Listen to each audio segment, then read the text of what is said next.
Lynn, now we're going to read Lovable Lyle, written by Bernard Waper.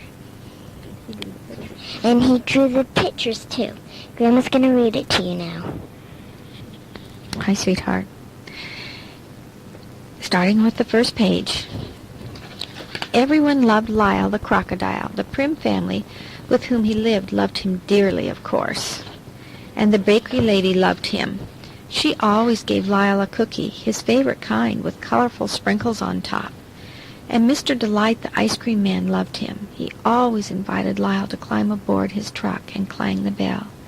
And Bird loved him. Love Lyle, squawked the bird. Wait. Caitlin, I'm sorry, I forgot to say beep on the first page. Beep. And the children loved him. They always called for Lyle to come out and play. And in return, Lyle loved the whole wide, wonderful world. He didn't have one single enemy in it, or so he thought. Beep.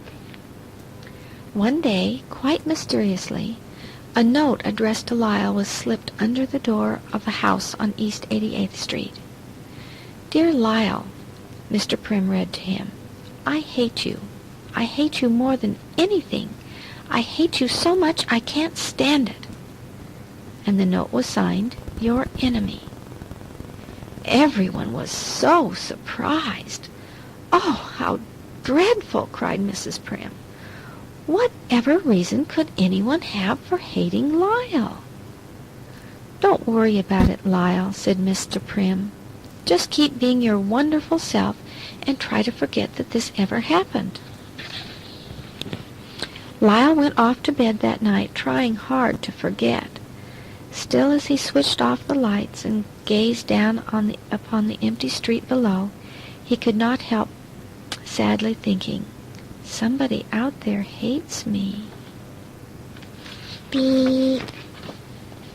The next day, Lyle lost himself in play and managed to forget all about the note, only to be reminded by a second one delivered as mysteriously as the first.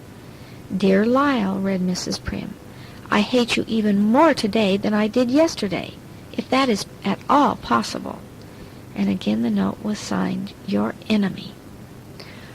Oh, these horrible notes have just got to stop, Mrs. Prim cried out desperately.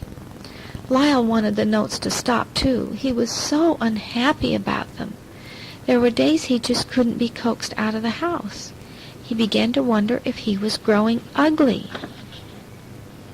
He practiced smiling. See him smiling in the mirror? Beep. At other times, he was outside being his friendliest to everyone, hoping somewhere, somehow, his enemy would see what a nice crocodile he really was. He smiled big, big smiles, and he waved big, big waves, greeting one and all as he warmly and joyously as he knew how. He performed all of his surefire tricks to amuse people, and practiced new ones at home each night. Beep. He was kind and helpful and courteous. He held doors open for people loaded down with heavy packages. He offered his seat on crowded buses. He shared his umbrella.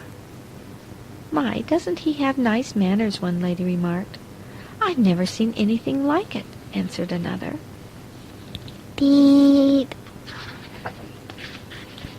Poor Lyle worked so hard at being nice, he was positively exhausted by the end of the day. Indeed, all of the Prims were unhappy about the notes. Each time they heard someone approaching outside, Joshua or Mrs. Prim, sometimes the entire family would rush for the door in hopes of catching the note writer in the act. They even took turns watching from the windows. Beep.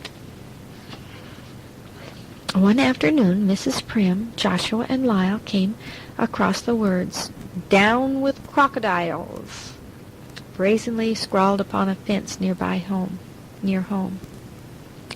Mrs. Prim tried hopelessly to erase the nasty words with a tissue.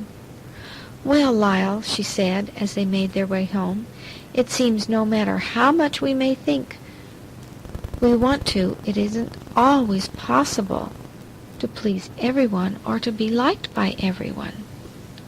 As they approached their house, they noticed a small figure of Clover Sue Hipple, the new girl in Joshua's class. Beep.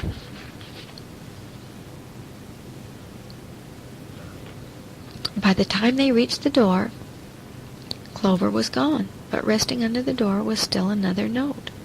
"I just don't know if I can bring myself to read it," sighed Mrs. Prim. But she forced herself just the same. "Dear Lyle," she read, "I wish you would go away and never come back. Ever, ever, ever again." Once more it was signed, "Your enemy." Sadly, Mrs. Prim crumpled the note in her hand. "Caitlin, it's time to turn the tape over now, and we'll continue."